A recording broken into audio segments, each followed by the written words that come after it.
Bonjour à tous, deuxième vidéo sur le budget où aujourd'hui je vais vous détailler tout ce que j'ai dépensé dans le sport automobile et plus précisément combien m'a coûté mon week-end de course à Lavelanet. Donc si jamais vous n'avez pas vu la vidéo sur Lavelanet sur la saison 2018, je vous recommande d'aller jeter un petit coup d'œil parce qu'il y a un thème aussi que je vais traiter, que je vais traiter dans cette vidéo. Il s'agit de tout ce qui est du paddock, de l'outillage, etc. Tout ça c'est des frais à prendre en compte. Donc j'en parlerai un petit peu plus tard dans cette vidéo. On va pas tergiverser plus que ça, je vais direct partir dans le vif du sujet. Alors, quand je me suis lancé en sport auto, j'ai commencé directement déjà par m'acheter le matériel. Dès le début, je me suis acheté combinaison, casque et tout ce qui va avec. Alors, j'ai encore la facture de 330 €, donc gants, bottines, combi. Donc moi j'ai pris du Alpinestar. Vous avez d'autres marques bien sûr, vous avez des trucs peut-être moins chers. Après, pour être tout à fait franc avec vous, j'ai pas voulu trop me casser la tête. J'ai pris quelque chose qui, selon moi, allait tenir, que j'allais pouvoir garder. Et surtout, en fait, moi je regardais les homologations. C'est pour ça que j'ai pas voulu forcément prendre quelque chose d'occasion, parce que je voulais être sûr que ça puisse être homologué l'année où j'allais courir et peut-être pour plusieurs années à venir. On a dit 330 € pour l'ensemble. J'ai acheté un casque à 150 €. Alors le casque, je m'arrête 2 minutes. Ne faites pas la même connerie que moi, d'accord? Soyez prévoyant au niveau du casque. Parce que quand moi j'ai acheté mon casque, qui est plutôt sympa, avec le casque est homologué, ça il n'y a pas de souci. Dans cette discipline-là, on peut prendre un casque, même moto, ça passe. Par contre, il y a une chose à laquelle je n'avais pas pensé. Ça, je l'ai vu dès ma première séance de roulage, lorsque je suis parti sur un circuit où il faisait un peu frais, c'est la buée. Alors la buée, en fait, ça m'a bien fait chier. Et du coup, ce qui s'est passé, c'est que je me suis dit, bon il faudrait que je puisse mettre une pellicule dessus, etc. Et en fait, je me suis rendu compte que je ne pouvais pas. Donc soyez prévoyants, je vais vous montrer. Ça, c'est un casque que mon pote m'a prêté. Et ce qui est bien en fait avec ce casque, c'est que dedans, on peut mettre ce qu'on appelle un pinlock. Un pinlock, en fait, c'est une membrane qui va vous permettre d'éviter la buée. Donc je sais pas trop comment je vais pouvoir vous montrer ça, donc peut-être que vous la voyez, merde, là, voilà.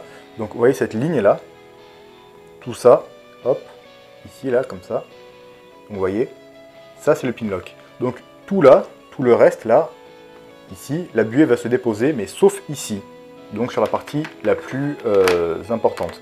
Je vous le montre, mais peut-être que vous le connaissez. Moi je ne connaissais pas du tout en fait, je ne savais pas, parce que bon moi je suis nouveau dans le milieu, j'ai pas de scooter ou je sais pas quoi, ou de moto, donc je ne savais pas. Et en fait le pinlock s'accroche à l'intérieur ici là. Donc vous avez des petits bitonniaux là, ici et ici, voilà, qui vont vous permettre d'accrocher votre pinlock. Sauf que tous les casques ne sont pas compatibles avec ce genre de visière, parce que la visière peut avoir un pinlock avec ces deux sorties là, mais tous les casques ne l'ont pas, et mon casque ne l'avait pas. Donc en fait, ce qui va se passer, c'est que je vais être obligé de changer mon casque et prendre un casque, du coup, peut-être plus cher. Bon, ça c'est pas le gros problème, mais c'est que du coup, c'est un peu une perte de temps, quoi. Parce que du coup, j'ai acheté un casque à 150 € dont j'ai pu me servir, ça pour acheter un casque derrière à peut-être 300 €, quoi. Donc à la limite, soyez prévoyants, achetez un casque directement que vous pouvez utiliser et qui a toutes ces fonctions-là. Je précise aussi que ce qui peut être intéressant, c'est de d'acheter des visières facilement démontables pour changer et mettre des visières fumées. Parce que quand vous avez le soleil dans les yeux et que vous courez, c'est vraiment pas pratique.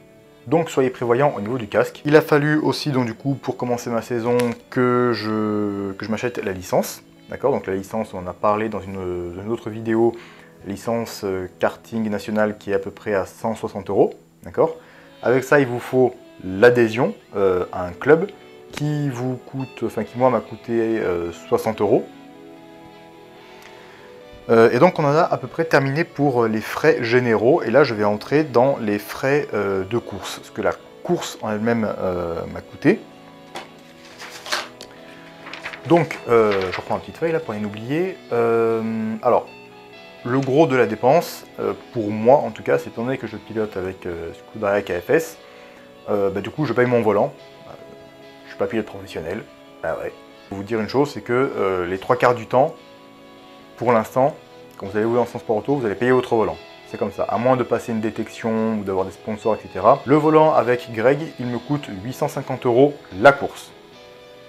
Donc, comme je vous avais dit, le week-end de course me coûte à peu près 1000 €. Donc, si on compte pas tous les frais que j'ai eu avant, 850 € pour la course. Après, il faut savoir aussi que dans ce service, vous avez quand même le kart qui est clé en main, d'accord? Donc, c'est-à-dire que vous n'avez pas de choses à changer, etc. Tout est bon, tout est nickel, tout est clean. Le kart est fiable, il s'occupe de la mécanique, d'accord? Donc, réglage et tout ça, il est fait lui-même. Bon, voilà, ça porte bien son nom, c'est une écurie, quoi. Donc, vous payez votre volant, mais après, je veux dire, vous, en fait, vous n'avez plus qu'à piloter, quoi. Personnellement, moi, je trouve que les 850 €, ça les vaut. Après, c'est vrai que, comme je vous l'ai dit, c'est pas donné à tout le monde de pouvoir sortir ces sommes-là, mais de toute façon, cette playlist, elle est faite pour ça, pour vous expliquer comment, justement, subvenir à ses besoins. Il a fallu que je paye 110 € de participation à la course. Donc le championnat regroupe 4 courses, et donc sur les 4 courses, je vais devoir à chaque fois payer 850 €. La participation et le volant, c'est les frais vraiment que je vais payer à chaque fois, à chaque course, 850 € plus 110 € de participation, donc on est déjà à 960 €. Alors, après moi, c'est des frais que personnellement, je ne prends pas en compte, parce que j'ai pas envie de m'embêter avec ça. Mais c'est vrai que si vous êtes un peu ric-rac, vous allez prendre en compte forcément frais de déplacement. Moi, j'ai fait un plein pour aller à Lavelanet. J'en ai mis du coup pour 60 € de plein. Ensuite, quand vous arrivez à l'endroit précis, il faut bien manger. Donc comment ça se passe avec Scudéria KFS? Tout le monde achète en bonne quantité. Donc comme vous l'avez vu sur la vidéo de Lavelanet encore, si vous ne l'avez pas vu, allez la voir. Comme ça, vous saurez de quoi je parle. Donc on arrive en fait et on met un peu tout en commun, quoi. Et permet en fait à tout le monde de participer, et moi je trouve que c'est très bien comme ça. Donc pour ma part, moi j'ai fait 75 € de course. Après vous pouvez, bon, il était possible de prendre un peu moins parce que finalement il y a des trucs qu'on n'a même pas ouverts finalement. Mais personnellement je préfère avoir plus que pas assez. Et c'est vrai que moi en fait j'aime pas me priver, donc en fait je prends des trucs que j'aime et que je pense que tout le monde va aimer. Donc je prends des trucs qui sont pas forcément les moins chers. Je prends sans trop réfléchir, donc j'en ai eu pour 75 €, mais ça, honnêtement, on peut faire quelques économies là-dessus. Comme je vous l'ai dit, le vendredi, en fait, ne fait pas partie du championnat et ne fait pas partie des tarifs de la course. Pour les 110 €, vous ne roulez pas le vendredi. Le vendredi, vous devez payer un droit de piste supplémentaire qui est d'environ 30 €. Donc ça, c'est des frais à prendre en compte aussi. Moi, j'ai vraiment voulu rouler le vendredi pour vraiment m'acclimater à la piste. Donc après, c'est à vous de voir. Moi, je trouve que c'est vraiment une bonne chose. Et puis en plus, ça fait un week-end complet. Vous avez beaucoup de roulage et moi, je trouve ça vraiment cool, quoi. Donc, pour 30 €, vous faites 4 essais, alors 4 séances d'essais supplémentaires, ce qui fait 40 minutes en fait de roulage supplémentaire à peu près. En 40 minutes, vous avez quand même le temps d'apprendre des choses, d'améliorer votre rythme, etc. Parce que comme je vous l'avais dit dans la vidéo, encore une fois, de Lavelanet, en quelques tours, sous la pluie, moi j'avais vraiment commencé à me sentir plus à l'aise, à comprendre le fonctionnement. Donc en 40 minutes, vous avez aussi du temps. Il faut que vous soyez concentré et déterminé et que vous soyez vraiment dans le match. En 40 minutes, vous avez vraiment le temps d'apprendre des choses. Si jamais vous revenez, que vous réfléchissez et que vous pilotez de façon intelligente, vous avez vraiment le temps. Donc les droits de piste du vendredi, moi je trouve que c'est une bonne chose. Mais c'est des frais supplémentaires. Les pneus, comment ça se passe en KFS? Alors ça se passe pas partout pareil de la même manière dans toutes les catégories. En KFS, on a la possibilité d'avoir un train de pneus pour tout le championnat. Donc pour les 4 courses. Maintenant, honnêtement, apparemment c'est assez difficile quand même de faire tout le championnat avec un train de pneus. Au bout d'un moment, ils sont trop usés, il vaut mieux les changer parce qu'après il y a quand même une perte de performance. Le train de pneus coûte 175 €. Donc quand vous arrivez au début du championnat, vous êtes obligé d'avoir vos pneus neufs, comme je vous ai expliqué, pour les essais chrono. Donc 175 €. Après, ce qui est bien avec le KFS, c'est qu'on a la possibilité en fait d'acheter des demi-trains. Donc le premier train, vous l'achetez, c'est obligatoire. Mais après, si jamais déjà vous ne voulez vraiment pas acheter d'autres trains, vous ne le faites pas, mais ce que vous avez la possibilité de faire, c'est d'acheter des demi-trains. Donc c'est-à-dire que si jamais vous voulez par exemple changer le pneu avant gauche qui est trop usé, vous pouvez prendre en fait 2 pneus supplémentaires, un avant, un arrière. Et après, à vous, vers la fin du championnat, de voir quel pneu est trop usé et quel pneu du coup changer. Mais vous avez cette possibilité-là de faire, voilà, comme je vous l'ai dit, des demi-trains. Et du coup, forcément, c'est moitié prix. Donc, ce demi-train, moi, je l'ai payé 87 €. Voilà, donc 175 € pour les pneus pour le train normal. 87 € supplémentaires pour le demi-train. Dernier frais, bon, Après, c'est des frais que... Après, c'est le payage. Donc, pour moi, le péage, c'est un petit peu comme le carburant. Je le compte pas vraiment, parce que de toute façon, c'est... En fait, je vais le payer tôt ou tard. Carburant, j'utilise ma voiture régulièrement. Donc, moi, franchement, c'est un truc, je me prends pas la tête avec ça. Le péage, je me prends pas la tête avec ça non plus. Je regarde pas forcément le prix. Là, je pense que j'ai peut-être dû payer 20 € de péage. Et ça, je vous avoue que j'ai pas plus regardé que ça. Mais en gros, voilà le prix d'une course, voilà ce que coûte une course. Donc là, vous avez le prix. Et c'est vrai que c'est pas forcément évident de sortir une telle somme en un week-end. Surtout que vous avez des fois 2 courses dans le mois. Donc le mois d'avril, c'est ce qui va se passer. Donc je cours le 6 au 8 avril, du 27 au 29 avril. Donc c'est vrai que ça peut être un petit peu problématique. Ceci dit, vous avez une autre possibilité de faire aussi. Alors, moi, je paye ce prix-là aussi, comme vous le voyez, une bonne partie du prix est justement le fait que je roule avec une écurie. Moi, j'ai décidé de rouler avec une écurie pour une raison très simple, c'est que je compte progresser et faire d'autres choses. Donc, si vous voulez, c'est pas rentable pour moi de m'acheter un kart. C'est pas rentable pour moi de m'acheter un KFS. Je vais acheter ça peut-être 4000 €, et ensuite je vais le revendre derrière peut-être 1 ou 2 saisons plus tard. Donc, en plus, il aura perdu de la valeur, etc. C'est un peu idiot. Vous avez aussi l'outillage. L'outillage, vous l'avez vu justement dans la vidéo avec Rémi Mespouled. Enfin, l'outillage, il y a un paquet quand même à avoir, hein, si jamais vous voulez être serein. Il faut quand même que vous ayez des pièces de rechange. Il faut que toutes les pièces, vous ayez la possibilité de les changer si jamais vous les cassez. Donc ça coûte encore de l'argent. Vous avez le paddock. Parce que là, moi, j'ai rien à payer au niveau de la tente, etc. Mais si jamais vous lancez tout seul, vous allez devoir sortir votre tente, votre bâche, tout votre bazar, etc. Et tout ça, ça coûte de l'argent. Et il vous faut aussi une remorque.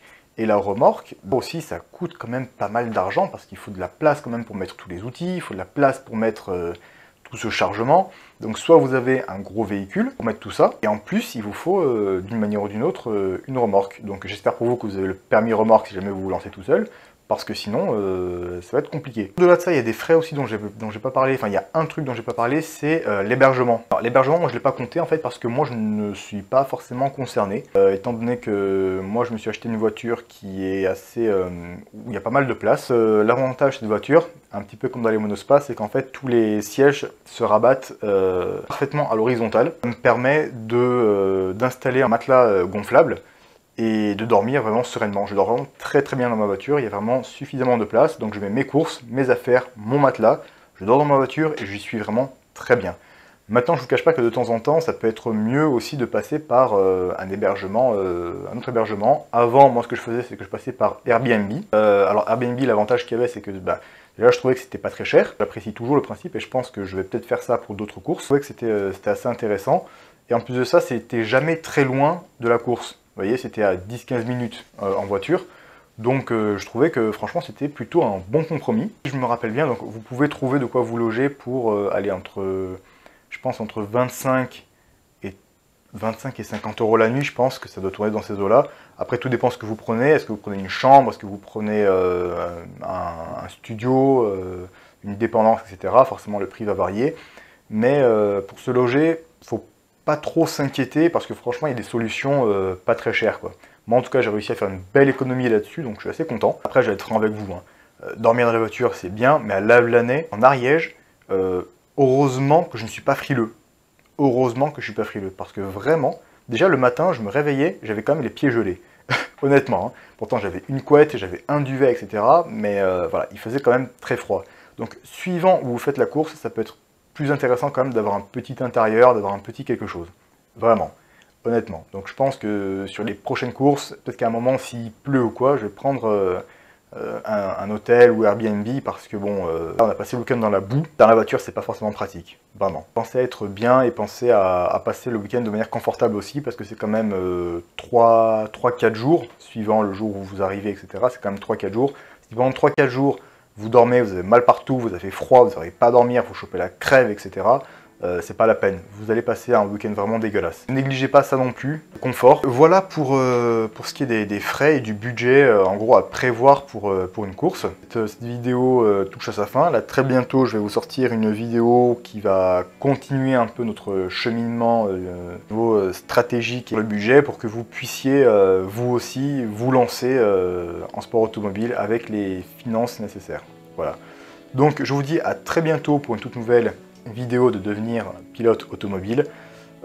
Force, courage, motivation, croyez en vous, croyez en vos rêves, allez chercher ce que vous voulez. Et puis voilà, bah écoutez, à plus. Ciao.